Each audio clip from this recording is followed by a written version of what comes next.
ઉપયોગ સહિત ત્યાં જ જાગૃતિ, ઉપયોગ રહિત એ મિકેનિકલ. મિકેનિકલ અને જાગૃતિપૂર્વક એ બે વચ્ચેનો ફરક સમજાવો. આખું જગત બધું ઊંઘમાં ચાલે છે, એ બધું મિકેનિકલ કહેવાય. એને ભાવનિદ્રા કહી. આ ભાવનિદ્રાવાળા તે બધા મિકેનિકલ છે તેમ કહેવાય. હવે દરેક માણસ એના ધંધામાં નફાખોટમાં જાગૃત ખરા કે નહીં? એટલે ધંધો કરે તેમાં જાગૃતિપૂર્વક હોય અને બસમાં બેસતી વખતે માણસ જાગૃત ખરો કે નહીં? ત્યાં મિકેનિકલ ના હોય, જાગૃતિપૂર્વક હોય. હવે જગત આને જાગૃતિપૂર્વક કહે છે. ખરેખર તો આ એ મિકેનિકલ જ છે. આ દેવલોકો પણ મિકેનિકલ કહેવાય ને? દેવલોકો મિકેનિકલ ના કહેવાય, એમને જાગૃતિ ખરી. કેટલાક દેવલોકો તો એવા છે કે જેમને પોતે મિકેનિકલમાં રહે છે એવું પોતાને ખબર પડે એટલે એમને એથી કંટાળો આવે કે આવી અવસ્થા ના હોવી જોઈએ. બધા દેવલોકો આવા હોતા નથી. એમાં કેટલાક એવા હોય છે કે બસ મસ્તાન થઈને ફર્યા કરે. એ મિકેનિકલ કહેવાય. આ પદો બોલતા હોય તે વખતે શબ્દો બોલે પોતે, પણ ભાવ બીજે હોય, તે શું કહેવાય? એ બધું મિકેનિકલ કહેવાય. મિકેનિકલ એટલે ઉપયોગ રહિત અને ઉપયોગપૂર્વક કાર્ય થાય એ જાગૃતિ કહેવાય. ઉપયોગ બે પ્રકારના, એક શુભ ઉપયોગ હોય ને બીજો શુદ્ધ ઉપયોગ. જગતમાં શુદ્ધ ઉપયોગ ના હોય પણ શુભાશુભ ઉપયોગ હોય અને કોઈનો અશુદ્ધ ઉપયોગ એ હોય. આ અશુભ ઉપયોગ અને અશુદ્ધ ઉપયોગને ઉપયોગ ગણાતો નથી. શુભ ઉપયોગને અને શુદ્ધ ઉપયોગને જ ઉપયોગ ગણાય. પેલા તો ખાલી ઓળખવા માટે જ કહેવાય કે આ કઈ જાતનો ઉપયોગ છે. અશુભ ઉપયોગ અને અશુદ્ધ ઉપયોગ એ બધા મિકેનિકલ છે અને શુભ ઉપયોગમાં અંશ જાગૃતિ હોય. આ ભવ ને પરભવનું હિત શામાં એવી જાગૃતિ હોય. પોતાના ઘરની બાબતમાં, ધંધાની બાબતમાં, બીજી કોઈ બાબતમાં જાગૃતિ હોય પણ એ જાગૃતિ એટલામાં જ વર્તે અને બીજે બધે ઊંઘે, પણ ખરી રીતે એ જાગૃતિને મિકેનિકલ જ કહેવાય. મિકેનિકલ ક્યારે છૂટે? પોતાનું હિત અને અહિત બે નિરંતર જાગૃતિમાં હોય ત્યારે મિકેનિકલ છૂટે. પણ દાદા, હિત અને અહિત બંને ભૌતિકમાં આવે ને? એવું નથી.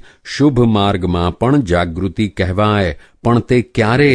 આ ભવમાં ને પરભવમાં લાભકારી થાય એવું શુભ હોય ત્યારે એને જાગૃતિ કહેવાય. નહીં તો એ દાન આપતો હોય, સેવા કરતો હોય, પણ આગળની જાગૃતિ એની કશી જ ના હોય. જાગૃતિપૂર્વક બધી ક્રિયા કરે તો આવતા ભવનું હિત થાય, નહીં તો ઊંઘમાં બધું એ જાય. આ દાન કર્યું તે બધું ઊંઘમાં ગયું. જાગતા 4 આનાએ જાય તો બહુ થઈ ગયું. આ દાન આપે ને અહીંની કીર્તિની ઈચ્છા હોય તો તે બધું ઊંઘમાં ગયું. પરભવના હિતને માટે જે દાન અહીં આપવામાં આવે છે એ જાગતો કહેવાય. હિતાહિતનું ભાન એટલે પોતાનું હિત શેમાં છે ને પોતાનું અહિત શેમાં છે એ પ્રમાણે જાગૃતિ રહે તે. આવતા ભવનું કાંઈ ઠેકાણું ના હોય ને અહીં દાન આપતો હોય તેને જાગૃત કઈ રીતે કહેવાય?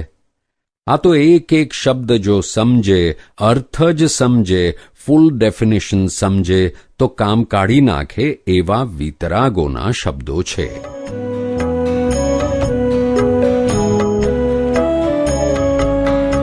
મિકેનિકલ છે માનવ સ્વભાવે, ભાવ નિદ્રા છે ઊંઘમાં ચલાવે. મિકેનિકલ છે માનવ સ્વભાવે, ભાવ નિદ્રા છે ઊંઘમાં ચલાવે.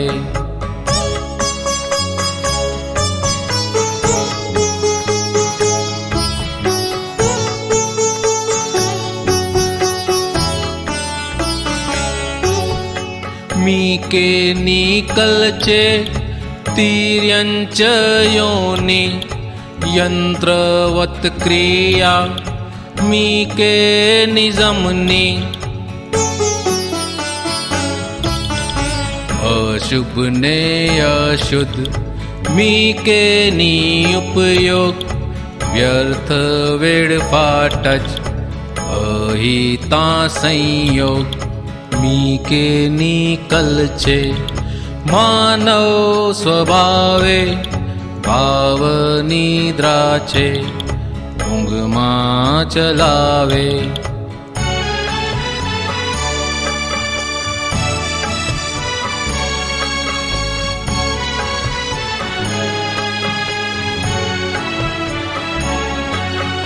હેબિટ અનુસાર મી કે ની મસ્તી પર સત્તા આદિન પુરગલ્લી પસ્તી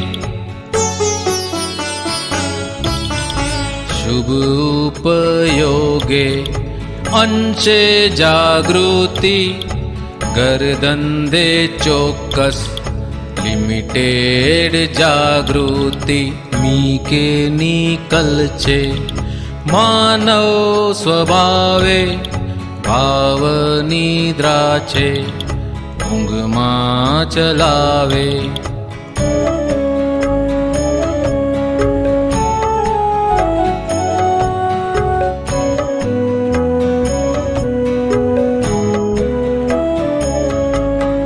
રૂપિયા ગણવામાં જાગૃત મશીન નફાને કોટે પ્રવૃત્ત એન્જિન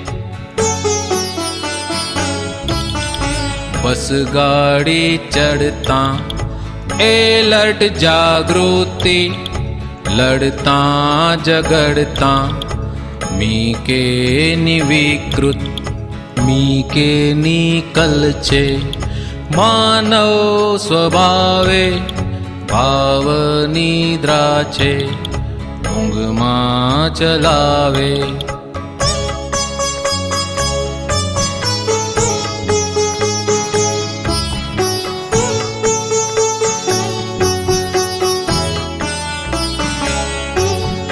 ક્રિયા જુદીને ભાવમાં જુદાઈ ઉપયોગ રહિત સમય વેડફાઈ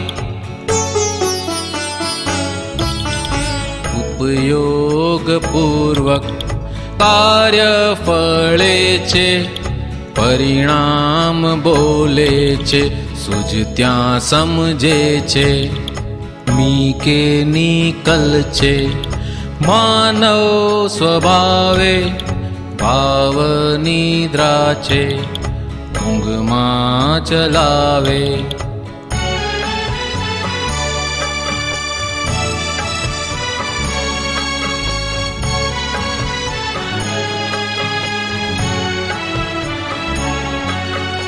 મહી કીર્તિ ઈચ્છે તેનું ફળ અહીં પરભવ હિતાર્થે સત્કાર્ય ગુપ્ત જ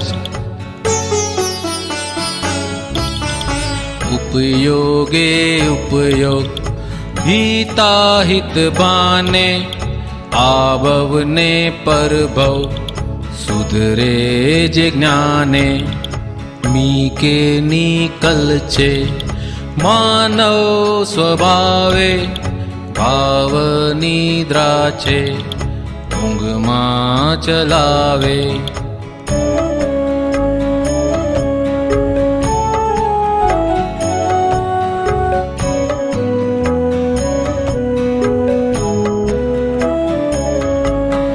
જાગૃતિ પૂર્વકની ક્રિયા મૂલે નિરપેક્ષ દાને શાશ્વત સદગુણી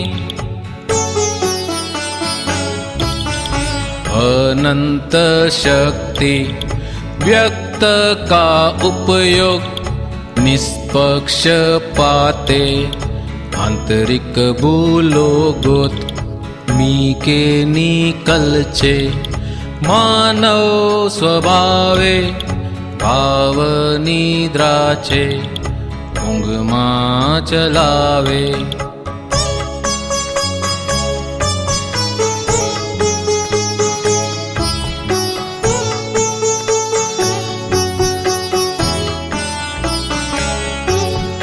સત્પુરુષાર્થ જ જાતનો સહયોગ, કેવળ આત્મારૂપ ચોખ્ખો જ ઉપયોગ.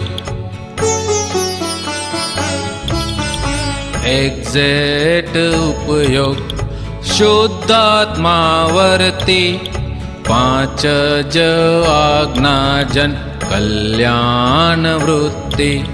મિકેનિકલ છે માનવ સ્વભાવે, ભાવ નિદ્રા છે ઊંઘમાં ચલાવે, ઊંઘમાં ચલાવે, ઊંઘમાં ચલાવે, ઊંઘમાં ચલાવે.